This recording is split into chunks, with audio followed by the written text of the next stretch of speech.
Системот Safe City продолжува да функционира уреден како досега. Уставните судии ги отфрлија сите иницијативи со кои се спореа законските измени.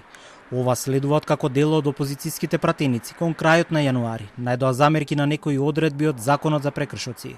Судот ја измери уставноста. Законското решение е скроено по мерка. Оспорени беа одредбите околу известувањата и употребата на јазиците, обврската на граѓаните да поседуваат мобилен телефон и електронска адреса, како и примената на системот само во одредени градови, а не на целата територија на државата. Трите иницијативи беа споени во еден предмет, а дојдоа од различни подносители. Во судскиот материјал фигурираат двете крила на Алијанса за албанците, предводени од Села и Таравари, и една иницијатива од Или Пачуку. Дел од судиите позитивно ги анализираа наводите од иницијативите. Отсутството на јасна законска гаранција дека ваквите известувања ќе се вршат на службените јазици утврдени со Уставот создава правна празнина која може да доведе до повреда на уставниот режим на употреба на јазиците. Дали законот, чии одредби се оспоруваат, обезбедуваат соодветна заштита на личните податоци?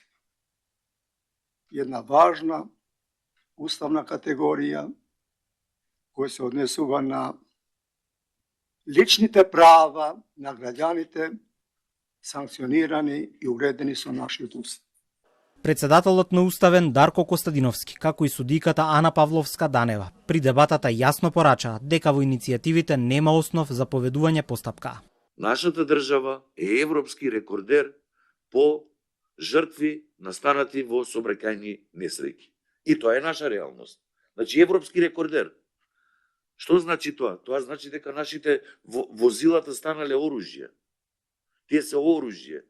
Па тој што сака да вози возило, ќе си поседува и мобилен телефон, ќе си поседува и мејл. Затоа што живееме во таков свет.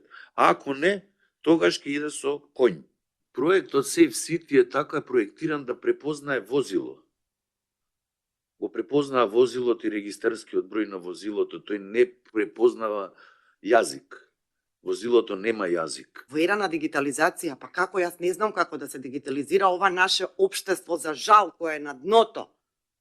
Ако ние немаме компјутери, мобилни и при тоа тврдиме дека не треба да имаме, а деца во прво оделение имаат мобилни, им служат за игра. Реално да зборуваме, макар што ова е насрано од Уставот и од законот. Собранието на 23 јануари по скратена постапка ги усвои измените и дополнувањата на Законот за прекршоци, отворајќи го патот за автоматско снимање и санкционирање на прекршоците.